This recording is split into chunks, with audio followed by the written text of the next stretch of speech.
विधानसभा नीतीश कुमार जी की अभद्र टिप्पणी का साक्षी बना।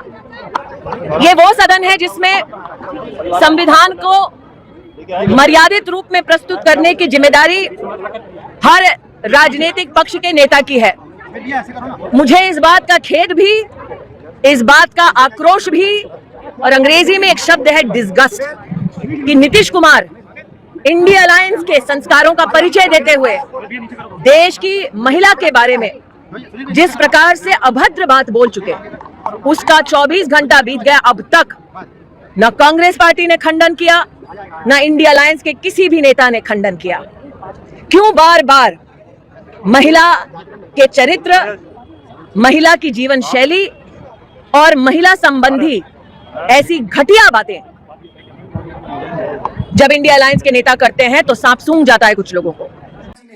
जी बोलने के लिए भी मुझे शब्द नहीं निकल रहे हैं कि एक मुख्यमंत्री एक प्रदेश के अगर इस तरीके से विधान भवन में इस तरीके से विधान करते हैं तो मुझे लगता है वो बिहार की जनता ने उन्हें उत्तर देना चाहिए। और देश की जितनी महिलाएं, बेटी, जिन्होंने भी आज नीतीश कुमार का ये बयान सुना है और विधान भवन में इस तरीके से, आपके दिमाग में कितनी गंदगी है वो आपके घर तक सीमित रखिए नीतीश कुमार जी। जब आप एक विधानसभा में अगर आप बोलते हैं विधान भवन में और महिलाओं के बारे में, बेटियों के बारे में, तो मुझे लगता है आपके विचार स्पष्ट तरीके से वहां पर दिखाई दिए जिस तरीके से आपने महिलाओं के बारे में और बेटियों के बारे में कहा है। तो मुझे लगता है आपने बिहार की जनता के साथ साथ पूरे देश की महिलाओं को और बेटियों को न्याय देने की बात करनी चाहिए, ना कि इस तरीके के जो विधान आपने किए उसके लिए आज आपने राजीनामा देना चाहिए। माफीनामा नहीं, हम बेटियों को, इस देश की, आपका राजीनामा चाहिए, क्योंकि इस तरीके के विचारधाराओं की मुख्यमंत्री अगर कोई प्रदेश में होंगे तो हमारे देश की संस्कृति और हमारी महिलाओं पे दाग लगाने वाला व्यक्ति ही होगा। अपोलोजाइज भी किया तो बाद में किया, उसका क्या फायदा?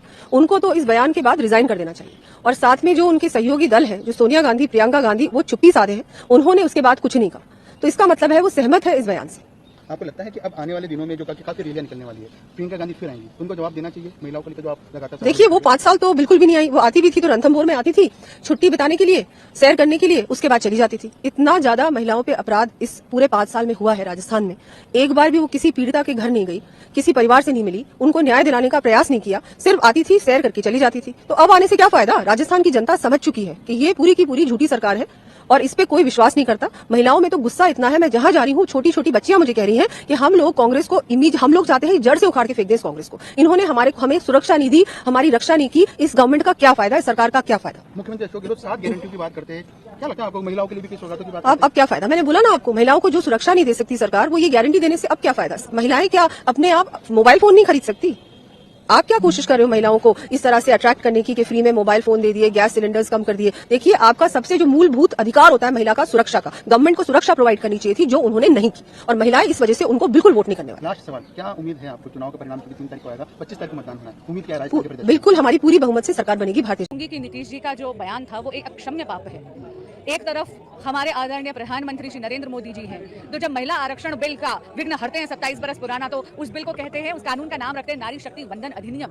भाजपा की विचारधारा है नारियों की पूजा करना, ये देश की विचारधारा है। सनातन संस्कृति नारी शक्ति को एक देवी तुल्य मानती है। और दूसरी तरफ विपक्ष के जो नेता है और मुख्यमंत्री हैं बिहार के, वो ये भूल गए कि वो वेटरन है इंडियन पॉलिटिक्स के, वो ये भूल गए कि वो एक सिटिंग चीफ मिनिस्टर हैं, वो ये भूल गए कि वो विधानसभा में बोल रहे हैं। और उन्होंने क्या अभद्र टिप्पणी दी है, इतनी वल्गर, इतनी अश्लील भाषा का प्रयोग करा है। उन्होंने नारियों को केवल एक भोग की वस्तु में देखा और उन्होंने नारी शिक्षा को, महिला शिक्षा का भी महत्व जो है बिल्कुल जीरो कर दिया। तो ये अक्षम्य पाप है। लेकिन आप ये देखिए क्या विडंबना है, विपक्ष का जो अलायंस है, इंडिया अलायंस, ये स्वार्थ के लिए, अपने राजनीतिक स्वार्थ में इतना ज्यादा डूबा हुआ है। सनातन पे अभद्र टिप्पणी होती है तो विपक्ष के लोग मौन साध लेते हैं। जब नीतीश जी इतनी अभद्र टिप्पणी स्त्रियों पे करते हैं, बाकी अलायंस पार्टनर्स मौन साध लेते हैं, और राबड़ी जी आकर महिला होने के बावजूद एक ऐसी जस्टिफिकेशन देती है। वो एक आम रोड पर बैठकर या किसी घर की 4 दीवार बैठकर गुफ्तगू करने की जगह नहीं है। वो उसका एक मुकाम होता है, उसका एक इकबाल होता है, और वो एक प्रदेश के मुख्यमंत्री हैं, वज़ीर आला हैं, और वहाँ पर वो इस तरीके से, जिस तरीके से उन्होंने कहा है, बिल्कुल ही एक वल्गर किस्म की लैंग्वेज थी। उसको वो कह सकते थे कि जब जितनी महिला ज़्यादा पढ़ेंगी वो अपनी औलाद को कब पैदा करना वो वक्त तय करेंगे, मगर बजाय उसके इस तरह से बिल्कुल ही एक वल्गर तरीके से उन्होंने जिस तरीके से उसको डिस्क्राइब किया है अपने एक्शन से, अपनी अल्फाज से, ये बिल्कुल ही सही नहीं है। भाई कम से कम आप इस बात का तो लिहाज रखिए कि आप कहाँ पर खड़े होकर बोल रहे हैं। वो बिहार की विधानसभा है, वो कोई सिनेमा थिएटर नहीं है कि लोग वहाँ पर कोई पिक्चर देखने आ रहे हैं जिसमें सर्टिफिकेट अडल्ट दिया गया है। ये कोई रोड पर आप नहीं बैठे थे